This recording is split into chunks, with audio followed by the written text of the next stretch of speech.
Hey guys, what is up? Ray Mage here, doing another World of Tanks 360 review. Today, guys, we're going to be doing the T32 at Tier 8 for the American heavy tanks. Let's go ahead and get right on into the packages, guys. Starting off stock, you will get a 720 horsepower engine, and then you will get the 90mm T15E2 gun. For those of you that have the Super Pershing, you are very familiar with this gun. This is the same exact gun as you got. It comes with 7.89 rounds a minute, 170 pen, 240 average damage, 2.29 aiming time, 0.37 accuracy.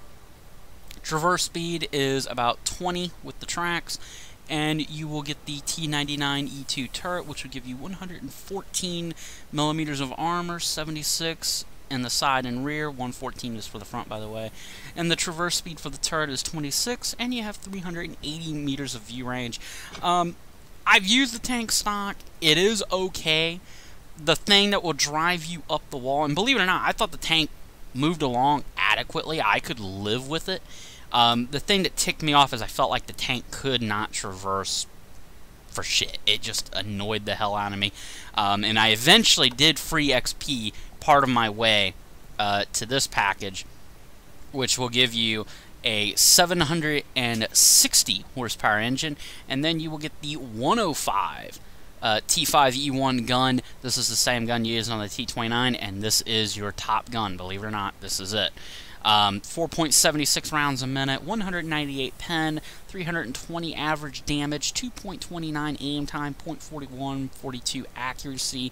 You'll get a new set of tracks, which will give you 25 degrees per second of traverse, and you will be stuck with the same turret from the stock package. The tank was a lot more easier at this point, and you know, if you do have free XP and you try this tank out stock and you cannot stand the traverse speed, this is the package where the tank does come along just fine. You get a good feel for the tank.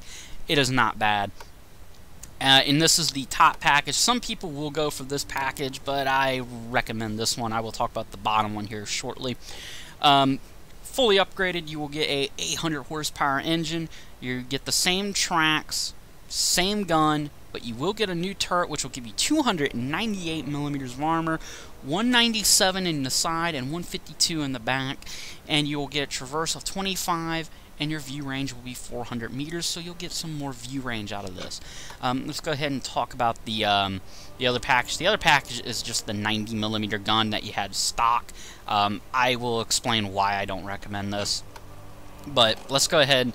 The final package here is really, I thought made the tank. I thought it brought it along, the 105. It's adequate for Tier 8. You can make it work. And the rest of the tank, the rest of the package, the new final engine you get for this tank, brings it along just fine. And it's just adequate. It's fine. It moves along. It improves upon things that the T29 may have not been great at. And the problem with I always had with the T29 was I didn't feel like I had enough mobility in some instances.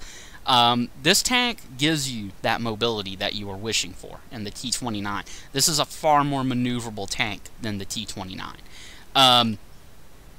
Main problem with the bottom package is the 90mm gun. I'm going to talk about and explain a little bit more in depth why I don't recommend that 90mm gun. Some might consider it, and it's not horrible, but I have a tough time recommending it. Alright guys, I'm actually going to switch to some gameplay. I'll catch you guys back here in a moment. Okay guys, here's the gameplay. This is Westfield Standard Battle. I haven't seen this map in a while. They took it out of rotation. They've put it back in recently with the most recent update, so it's nice to play on this map once again. Thank fucking God it is something aside El Haloof or Comran. I hate those two maps with a passion, so I'm very happy to be back on this map playing it.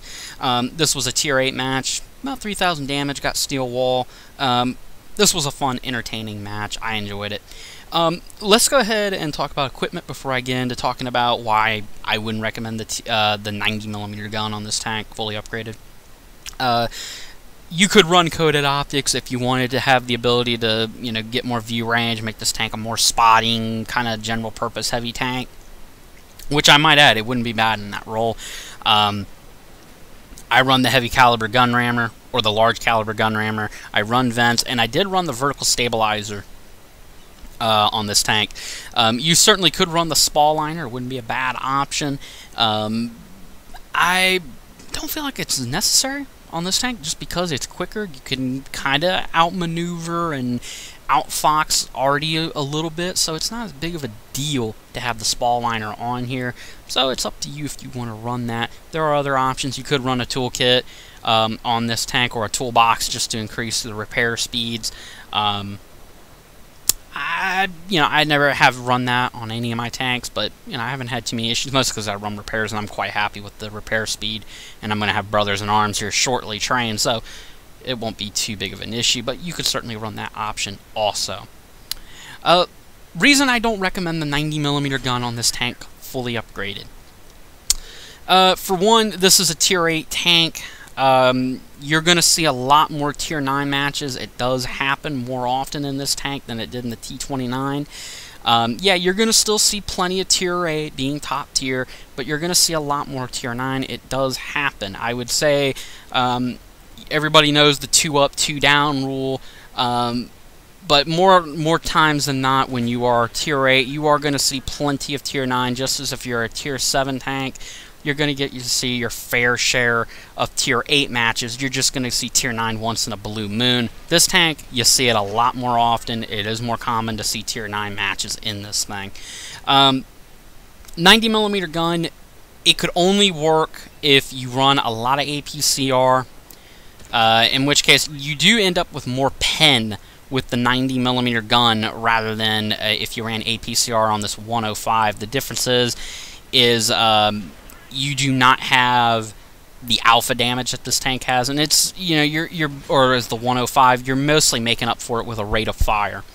But I have a tough time recommending it, because once you get to playing a lot of these Tier 9 matches, which you are going to see plenty of in this tank, you don't want to expose yourself any longer than you have to. And if you are going to be playing that rate of fire kind of fight, or rate of fire game, you better have a quick firing gun. So in that regard, something like a 7-1 or the Carnarvon or Carnarvon, whatever you prefer to call it, those have quicker firing 20-pounder guns, which are, it lessens your exposure time. 90mm gun, you're still out there for quite some time reloading and getting ready to fire your second shot. I have a tough time recommending it. The 105, I think it's better because of the alpha damage, and when you do run APCR on this tank, and that if there is a problem with this tank, I feel like the rest of the vehicle performs. The tank is quick. The tank will pivot and traverse just fine.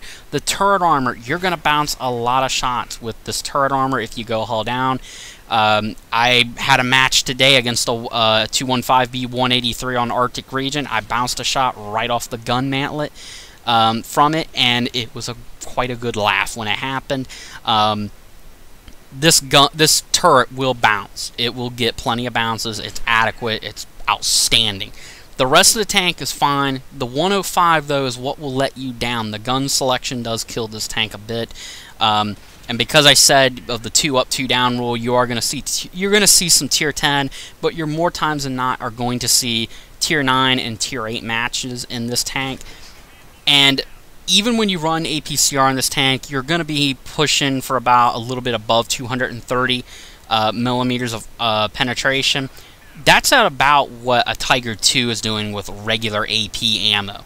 So that's something you have to think about in this tank. You are barely punching above or at Tier 8 or 9 kind of pen for some Tier 8 heavies, Tier 9 heavies, and I believe some of the Tier 9 mediums.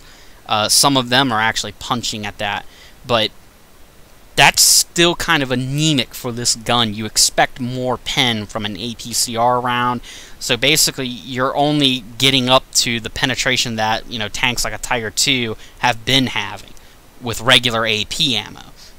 So this gun, it was outstanding at Tier 7 on the T29, but it just lets you down here with the T32.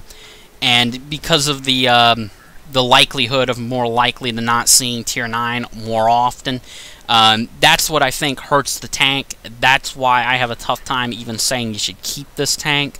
I do intend to keep the T29 because I loved it. I thought it was incredible. And while I do like some of the things the T32 does, It's just the matchmaking is what will hurt it and what is going to hurt it.